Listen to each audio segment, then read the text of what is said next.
जय हिंद साथियों, स्वागत है आप सभी का आपके अपने YouTube चैनल बिग जोश में। तो साथियों, उम्मीद करता हूं कि आप सभी स्वस्थ होंगे। तो साथियों, आज की इस वीडियो लेक्चर में हम डिस्कस करने वाले हैं यूपी ट्रिपल एससी द्वारा आई हुई कृषि छात्रों के लिए नई एजीटीए भर्ती से संबंधित महत्वपूर्ण प्रश्नों के बारे में। तो साथियों, मैं आप सभी एजीटीए अभ्यर्थियों के लिए डेली प्रीवियस ईयर्स का प्रैक्टिस सेट करवाता हूँ, जो कि आप सभी के एग्जाम के लिए बहुत ही हेल्पफुल होगी। तो सभी प्रश्नों को ध्यान से देखिएगा, क्योंकि सभी प्रश्न सेलेक्टिव और एग्जाम ओरिएंटेड हैं, जो आप सभी को एग्जाम में देखने को मिल सकती हैं। तो वीडियो पसंद आए तो और दोस्तों के पास शेयर जरूर कीजिएगा और वीडियो को लाइक करके चैनल को सब्सक्राइब जरूर कर लीजिएगा। तो आइए देखते हैं। जैसे हमारा पहला प्रश्न है, प्रकाश संश्लेषण में सबसे पहले क्लोरेला का प्रयोग किसके द्वारा हुआ था? केल्विन, हिल, बारबर्ग, रूबेन। तो इसमें राइट आंसर ऑप्शन सी हो जाएगा। प्रकाश संश्लेषण में सबसे पहले क्लोरेला का प्रयोग जो है कि बारबर्ग ने किया था, इसलिए इनको सन 1920 में, कब? सन 1920 में इनको नोबेल प्राइज भी मिला था। क्या मिला था? नोबेल प्राइज मिला था। कब मिला था? 1920 ईस्वी में। नेक्स्ट क्वेश्चन है, कोशिका के किस अंग को बिजली घर कहते हैं? काफ़ी इंपॉर्टेंट क्वेश्चन है और ये आप सभी लोगों को पता होगा कि माइटोकॉन्ड्रिया को जो है कि कोशिका का बिजली घर भी कहते हैं, जिसे इंग्लिश में powerhouse of the cell कहा जाता है। क्यों? क्योंकि ऑक्सीशोषण की क्रिया इसी में होती है। आपको ये भी लर्न करना है कि ऑक्सीशोषण की क्रिया कहाँ पे होती है। तो ऑक्सीशोषण की क्रिया जो है कि हमारा माइटोकॉन्ड्रिया में होती है, जिसमें कार्बोहाइड्रेट के ऑक्सीकरण से एडीपी और एटीपी नामक उच्च ऊर्जा वाले यौगिक का निर्माण होता है। एडीपी और एटीपी का निर्माण होता है। अगर बात करें इसके फुल फॉर्म की, तो एडीपी का फुल फॉर्म होता है एडिनोसिन डाइफॉस्फेट। अगर एटीपी की बात करें तो एटीपी का फुल फॉर्म होता है एडिनोसिन ट्राइफॉस्फेट। तो आपको ये भी लर्न करना है, क्योंकि आपसे कभी कोई क्वेश्चन में एडीपी या फिर एटीपी का फुल फॉर्म भी पूछ देता है। नेक्स्ट क्वेश्चन है, इनमें से कौन नॉन रिड्यूसिंग शुगर है? ग्लूकोज, सुक्रोज, फ्रुक्टोज या फिर इनमें से कोई नहीं? तो इसमें हमारा राइट आंसर ऑप्शन बी हो जाएगा। सुक्रोज जो है कि नॉन रिड्यूसिंग शुगर है। बाकी ये ग्लूकोज और फ्रुक्टोज ये हमारा रिड्यूसिंग शुगर हो जाएंगे। तो आपको इन तीनों को लर्न करना होगा। क्यों? क्योंकि इस क्वेश्चन में तो पूछ दिया है कि नॉन रिड्यूसिंग शुगर कौन सा है। कभी कभी आपसे ये भी पूछ सकता है कि रिड्यूसिंग शुगर कौन सा है। और लास्ट का ऑप्शन दे देगा आपसे ए एंड सी दोनों। तो यहाँ पे आपका राइट आंसर ए और सी दोनों हो जाएगा। इसलिए काफ़ी इंपॉर्टेंट क्वेश्चन बन जाता है, क्योंकि यहाँ से आपको दो क्वेश्चन देखने को मिल जाते हैं। नेक्स्ट क्वेश्चन है, साइटोक्रोम का कार्य है। साइटोक्रोम का क्या कार्य है? ग्लूकोज का ऑक्सीकरण, श्वसन, इलेक्ट्रॉन का स्थानांतरण या फिर इनमें से कोई नहीं? तो इसमें हमारा राइट आंसर ऑप्शन ए हो जाएगा, ग्लूकोज का ऑक्सीकरण। साइटोक्रोम का कार्य क्या है? ग्लूकोज का ऑक्सीकरण करना। नेक्स्ट क्वेश्चन है, पौधों के विकास एवं वृद्धि के लिए कितने अनिवार्य तत्व हैं? ये काफ़ी इंपॉर्टेंट क्वेश्चन बन जाता है, क्योंकि पौधे जो है कि न्यूट्रिएंट के बिना अपनी लाइफ सर्वाइव नहीं कर सकते हैं। तो ये क्वेश्चन आपको ध्यान से लर्न करना है। तो ऑप्शन ए है 14, 15, 16, 17। तो पौधों के विकास व वृद्धि के लिए वर्तमान में जो है कि 17 तत्वों को अनिवार्य बताया गया है। उन्हीं में सोडियम, वेनेडियम, कोबाल्ट, सिलिका, ये चारों जो है कि कुछ पौधों के लिए अनिवार्य बताए गए हैं। आपकी बेहतर जानकारी के लिए बता दें कि माइक्रोन्यूट्रिएंट्स और मैक्रोन्यूट्रिएंट्स कौन कौन से होते हैं। तो मैक्रोन्यूट्रिएंट्स कौन कौन से होते हैं? तो मैक्रोन्यूट्रिएंट्स हमारे होते हैं carbon, hydrogen, oxygen, nitrogen, phosphorus, potash, calcium, magnesium और सल्फर। मैक्रोन्यूट्रिएंट्स जो है कि हमारे इतने होते हैं। वहीं पर अगर माइक्रोन्यूट्रिएंट्स की बात करें, माइक्रो की, कि माइक्रो न्यूट्रिएंट्स कौन कौन से होते हैं, तो उनका भी नाम जान लीजिए। Ferrous, manganese, zinc, copper, molybdenum, boron, chlorine, nickel. और आपको यहाँ पे ये भी ध्यान देना है कि निकिल जो है कि हमारा 17वां आवश्यक पोषक तत्व है। कभी कभी आपसे क्वेश्चन में ये भी पूछ लेता है कि जो 17वां आवश्यक पोषक तत्व है वो कौन सा है। तो निकिल जो है कि हमारा 17वां आवश्यक पोषक तत्व है। तो यहाँ पे आपको कई क्वेश्चन देखने को मिल गए। आप यहाँ पे मैक्रो और माइक्रो न्यूट्रिएंट्स कौन कौन से होते हैं इनको भी नोट कर लीजिएगा। नेक्स्ट क्वेश्चन है, किस पोषक तत्व की कमी से पौधों में कवक रोग से प्रति संवेदनशीलता बढ़ जाती है। ऑप्शन ए है सिलिकॉन, निकिल, 1 और 2 दोनों, या नाइट्रोजन। तो इसमें राइट आंसर ऑप्शन सी हो जाएगा, सिलिकॉन और निकिल। सिलिकॉन और निकिल पोषक तत्वों की कमी से पौधों में कवक रोग के प्रति संवेदनशीलता जो है कि बढ़ जाती है। तो ये काफ़ी हमारा इंपॉर्टेंट क्वेश्चन बन जाता है। वहीं आपकी बेहतर जानकारी के लिए बता दें कि पोटेशियम तत्व, कौन सा तत्व, पोटेशियम तत्व जो है कि पौधों के रोग के प्रति सहनशीलता बनाता है। तो ये आपसे कभी एग्जाम में पूछ सकता है कि कौन सा पोषक तत्व जो है कि पौधों के रोग के प्रति सहनशीलता को बनाता है। तो इसको भी आप याद कर लीजिएगा। नेक्स्ट क्वेश्चन है, एकीकृत खरपतवार प्रबंधन के अंतर्गत आते हैं कौन कौन सी क्रियाएं आती हैं। ऑप्शन ए है भू परिष्करण क्रियाएं, तृणनाशियों का प्रयोग, घनी बुआई, या फिर उपरोक्त सभी। तो एकीकृत खरपतवार प्रबंधन के अंतर्गत जो है कि ये सभी क्रियाएं आती हैं, इसलिए हमारा राइट आंसर ऑप्शन डी हो जाएगा। आपकी बेहतर जानकारी लिए बता दें कि इंटीग्रेटेड वीड मैनेजमेंट के अंतर्गत जो है कि 4 प्रक्रियाएं आती हैं। कौन कौन सी? पहला आती है मैकेनिकल, दूसरा आता है केमिकल, तीसरा आता है एग्रोनॉमिकल, चौथा आपका आता है बायोलॉजिकल। तो ये चारों क्रियाओं के द्वारा जो है कि एकीकृत खरपतवार प्रबंधन आसानी से किया जाता है। तो आपको यहाँ पे याद रखना है कि ये सभी क्रियाएं जो है कि एकीकृत खरपतवार प्रबंधन के अंतर्गत आएंगी। इंपॉर्टेंट क्वेश्चन है।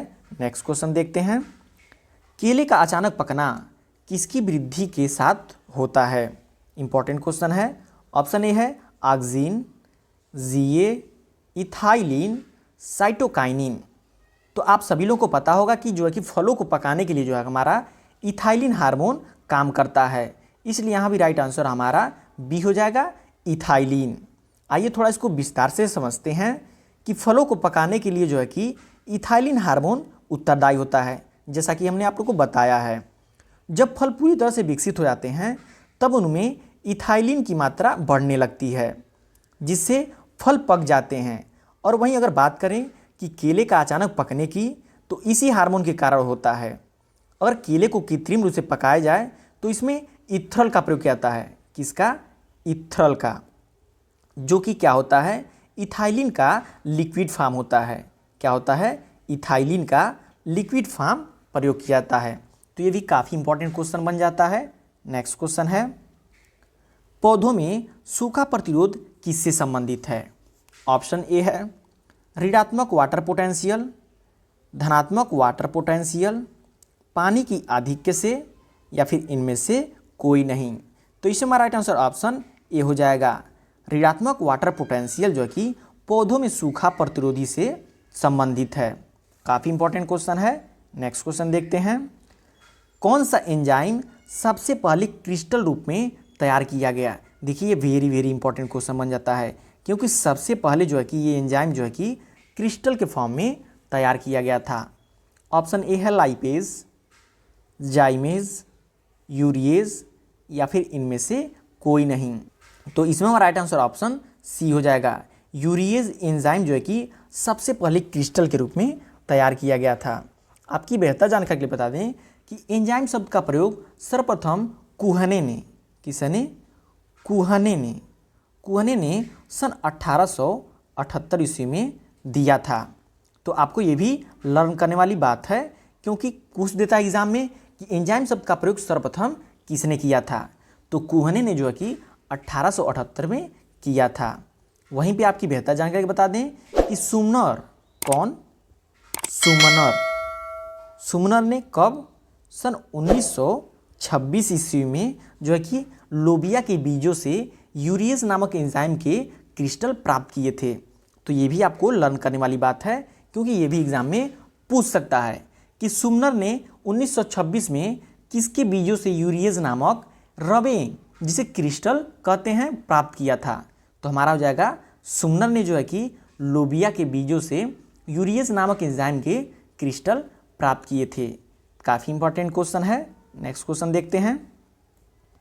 वे बीज जिनका जीवन काल 15 से 100 वर्ष या उससे अधिक होता है उन्हें कहते हैं, उन्हें क्या कहते हैं?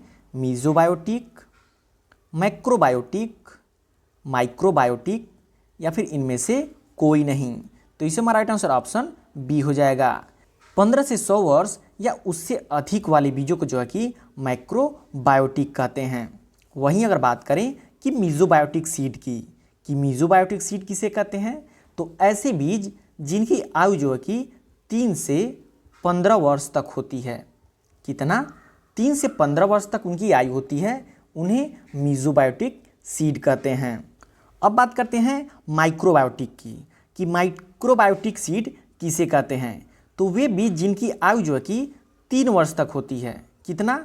बस 3 वर्ष तक जिन सीड की आयु होती है उनको माइक्रोबायोटिक कहते हैं।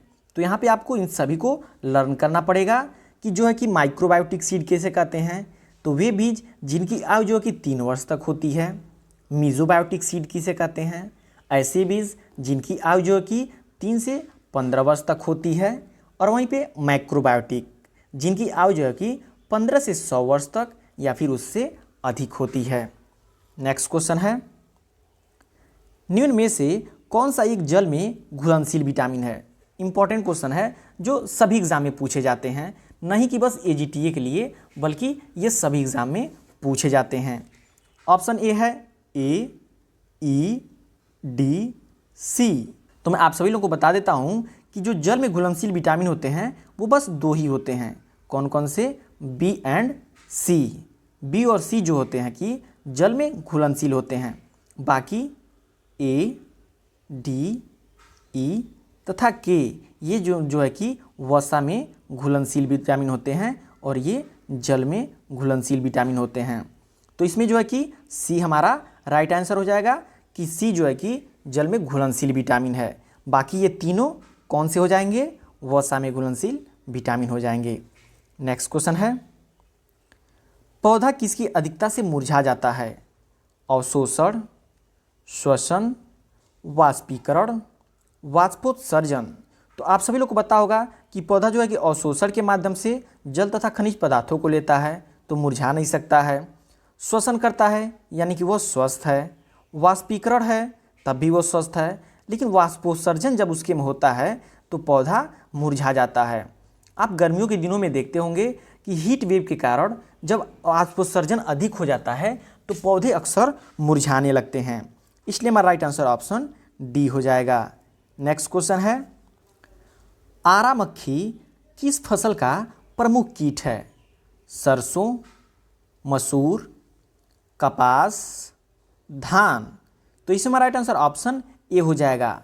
आरा मक्खी जो है कि सरसों का प्रमुख कीट है। आपसे कभी क्वेश्चन पूछ लेता है कि जो सरसों की आरा मक्खी होती है वो किस अवस्था में सरसों को नुकसान पहुंचाती है।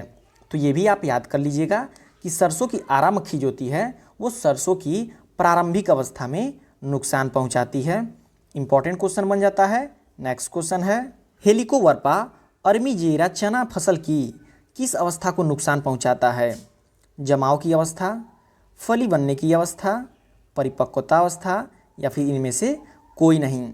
तो सबसे पहले तो आपको जानना है कि हेलिकोवर्पा अर्मीजेरा किसका बॉटनिकल नेम है।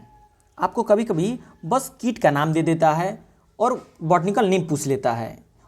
और यहाँ पे देखिए ये बॉटनिकल नेम दे दिया है और पूछ रहा है चने की फसल में किस अवस्था को नुकसान पहुँचाता है। तो ये जो है कि चने की सुंडी, हेलिकोवर्पा अर्मीजेरा जो कि चने की सुंडी का बॉटनिकल नाम है। किसका? चने की सुंडी का। चने की सुंडी का बॉटनिकल नेम है। इस कीट की सुंडी अवस्था चने की फली बनने के समय उसमें छेद करके घुस जाती है तथा दोनों को खा जाती है। तो ये हमारा फली बनने की अवस्था जो है कि फली बनने की अवस्था में जो है कि हेलिकोवर्पा आर्मीजेरा नुकसान पहुंचाती है। नेक्स्ट क्वेश्चन है, गन्ने के गुच्छानुमा शीर्ष आकार किस कीट के आक्रमण से विकसित होता है? गन्ने का तना बेधक, गन्ने का मूलजड़ बेधक, गन्ने का शीर्ष बेधक, वूली एफिड।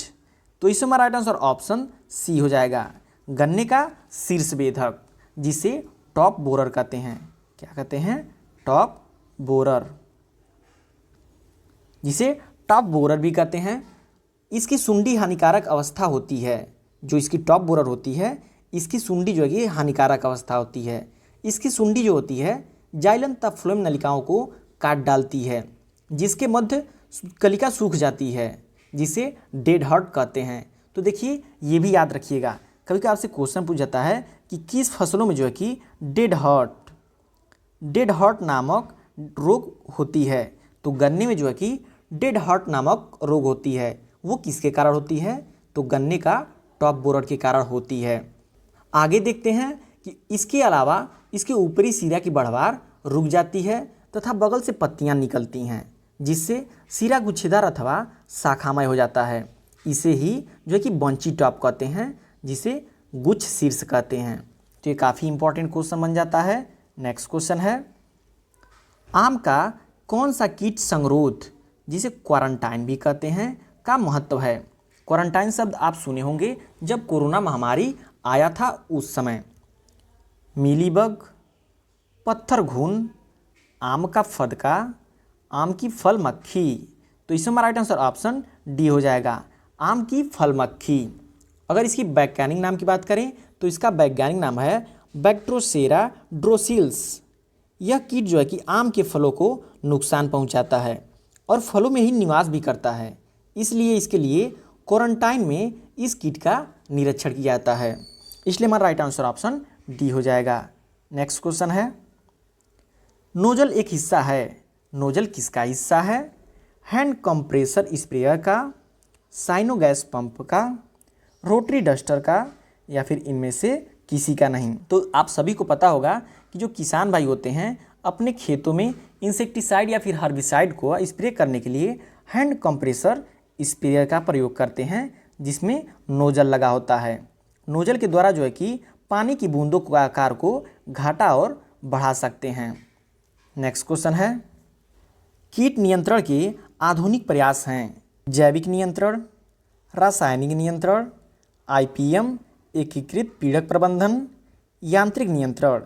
तो कीट नियंत्रण के जो है कि IPM आधुनिक प्रयास है, जिसे इंटीग्रेटेड पेस्ट मैनेजमेंट भी कहा जाता है, क्योंकि इंटीग्रेटेड पेस्ट मैनेजमेंट के अंतर्गत जो है कि भौतिक विधियाँ, यांत्रिक विधियाँ, रासायनिक विधियाँ, जैविक विधियाँ सभी को समन्वित रूप से इस्तेमाल करके कीट नियंत्रण किया जाता है। नेक्स्ट क्वेश्चन है, पैडल पंप स्प्रेयर कितनी ऊंचाई तक छिड़काव कर सकता है? 15 फीट, 20 फीट, 25 फीट, 30 फीट। तो इसमें राइट आंसर ऑप्शन बी हो जाएगा, पैडल पंप स्प्रेयर जो है कि 20 फीट की ऊंचाई तक छिड़काव कर सकता है। तो आपको यहाँ पे एग्जाम में क्वेश्चन पूछ सकता है कि पैडल पंप स्प्रेयर जो है कि कहाँ पे प्रयोग किया जाता है, किसके लिए प्रयोग किया जाता है? तो आपको ये भी याद रखना है कि इसका प्रयोग फलों के बागों में छिड़काव के लिए किया जाता है। जो फल के बाग होते हैं उसमें छिड़काव के लिए पैडल पंप स्प्रेयर का प्रयोग किया जाता है। नेक्स्ट क्वेश्चन है, फसल चक्र की सलाह दी जाती है किसके लिए? हवा जनित रोगों के लिए, बीज जनित रोगों के लिए, एफिड जनित रोगों के लिए, मृदा जनित रोगों के लिए। तो इसमें हमारा राइट आंसर ऑप्शन डी हो जाएगा, सॉइल बॉर्न डिजीज के लिए फसल चक्र की सलाह किसके लिए दी जाती है? मृदा जनित रोगों के लिए। नेक्स्ट क्वेश्चन है, सर्वप्रथम किस अंतः प्रभावी कवकनाशी का प्रयोग किया गया था? Vitavax, Dithane Z78, Dithane M45, या फिर इनमें से कोई नहीं। तो इसमें हमारा राइट आंसर ऑप्शन ए हो जाएगा, सर्वप्रथम जो है कि वीटावैक्स अंतः प्रभावी कवकनाशी का प्रयोग किया गया था। ये इंपॉर्टेंट क्वेश्चन बन जाता है क्योंकि सर्वप्रथम की इसमें बात आई हुई है। नेक्स्ट क्वेश्चन है, करनाल बंट किस फसल का बीज जनित रोग है? धान का, गेहूं का, दलहन, सरसों। तो इसमें हमारा राइट आंसर ऑप्शन सी हो जाएगा। करनाल बंट जो है कि गेहूं फसल से संबंधित है। यह मृदा जनित, बीज जनित और वायु जनित रोग है। यह तीनों रोगों से संक्रमित है। इस रोग में बाली के दाने कुछ जो है कि काले रंग के पाउडर में बदल जाते हैं। नेक्स्ट क्वेश्चन हो जाता है, झूठा कंडुआ रोग किस फसल से संबंधित है। देखिए क्रॉप से आपको 2-3 क्वेश्चन जरूर मिलेंगे, क्योंकि एसटीए में जो है कि फसलों से 25 नंबर आपके मिलने वाले हैं। तो आप सभी प्रश्नों को ध्यान से देखिएगा। ऑप्शन ए है गेहूं, धान, मसूर, सरसों। तो इससे हमारा राइट आंसर ऑप्शन बी हो जाएगा। झूठा कंडुआ रोग जो है कि धान की फसल से संबंधित है। नेक्स्ट क्वेश्चन है, निम्न में से कौन सा भिंडी के पीला सिरा रोग के संचरण में महत्वपूर्ण भूमिका निभाता है। सफ़ेद मक्खी, माहू, टिड्डा या फिर इनमें से कोई नहीं। तो इसमें हमारा राइट आंसर ऑप्शन ए हो जाएगा, सफ़ेद मक्खी। सफ़ेद मक्खी जो है कि भिंडी के पीला सिरा रोग के संचरण में महत्वपूर्ण भूमिका निभाती है। अगर बात करें कि भिंडी का पीला सिरा रोग जो है कि किसके द्वारा होता है, ये जो है कि वायरस द्वारा होता है। किसके द्वारा होता है, वायरस द्वारा होता है। आपसे एग्जाम में पूछ सकता है कि भिंडी के पीला सिरा रोग जो है कि किसके द्वारा होता है, तो वहाँ पे आपका आंसर हो जाएगा वायरस के द्वारा होता है।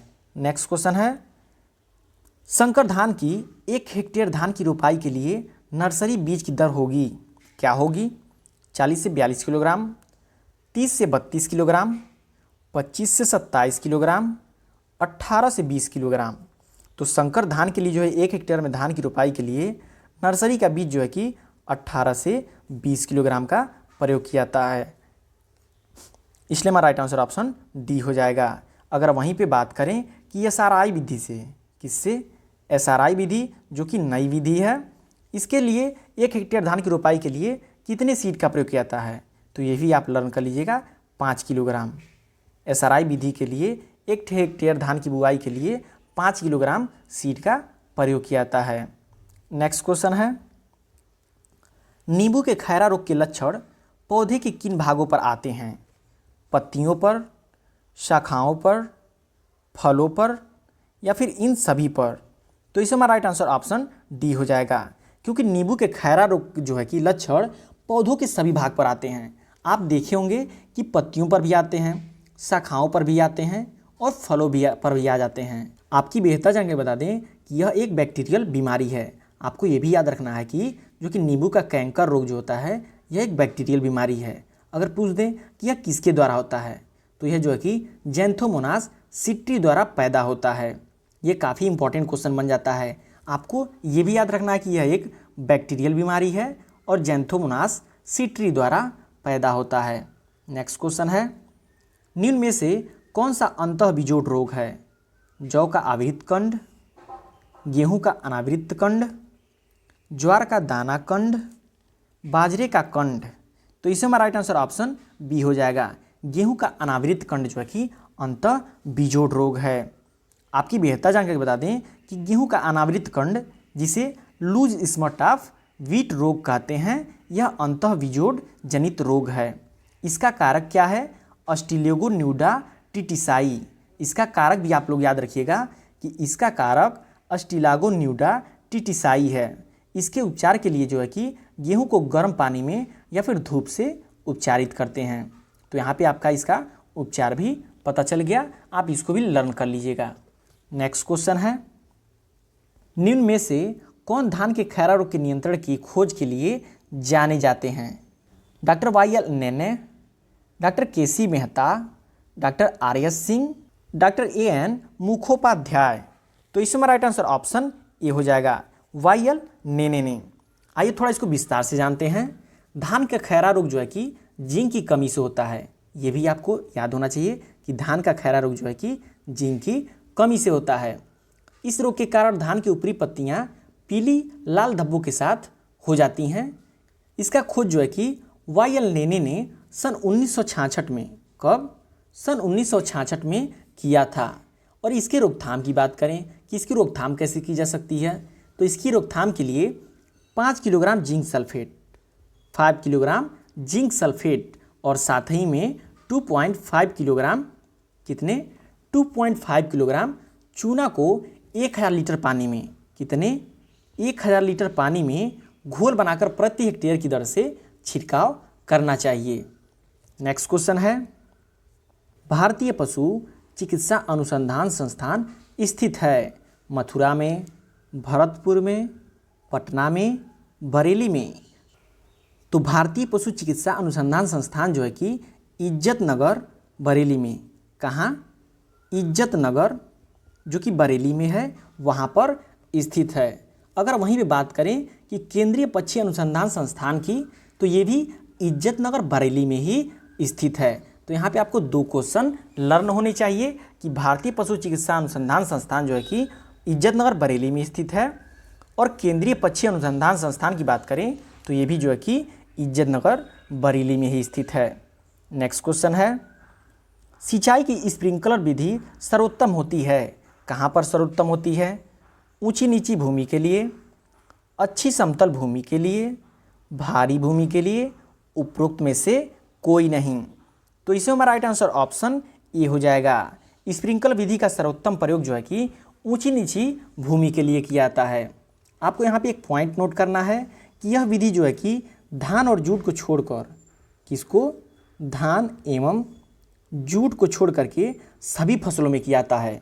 तो आपसे क्वेश्चन पूछ सकता है कि स्प्रिंकलर विधि का सर्वोत्तम प्रयोग जो है कि किन फसलों में नहीं किया जाता है? तो धान में नहीं किया जाता है और जूट में नहीं किया जाता है, बाकी सभी फसलों में किया जाता है। और कभी कभी आपसे क्वेश्चन ये भी पूछ लेता है कि इसमें जो है कि जल की बचत कितनी होती है? तो स्प्रिंकलर मेथड में जो है कि जल की बचत जो है कि 20 से 25% तक होती है। तो ये भी इम्पॉर्टेंट क्वेश्चन बन जाता है। तो यहाँ पे आपको ये तीनों चीज़ याद रखना है कि स्प्रिंकलर सिंचाई जो है कि ऊंची नीची भूमि के लिए की जाती है, और धान एवं जूट को छोड़ करके सभी फसलों में की जाती है, और इसमें जल की बचत जो है कि 20 से 25% होती है। नेक्स्ट क्वेश्चन है, निम्न में से कौन सा कार्य कंबाइन का नहीं है? कटाई, सिपरेटिंग, मड़ाई, सुखाना। तो आप सभी को पता होगा कि कंबाइन जो कटाई भी करता है, सिपरेटिंग भी करता है, मड़ाई भी करता है, लेकिन सुखाना ये काम जो है कि कंबाइन नहीं करता है। इसलिए हमारा राइट आंसर ऑप्शन डी हो जाएगा कि कंबाइन जो है कि सुखाने का कार्य नहीं करता है। तो साथियों, आई होप आप सभी लोग को सारे क्वेश्चन अच्छे से समझ आए होंगे और लर्न हो गए होंगे।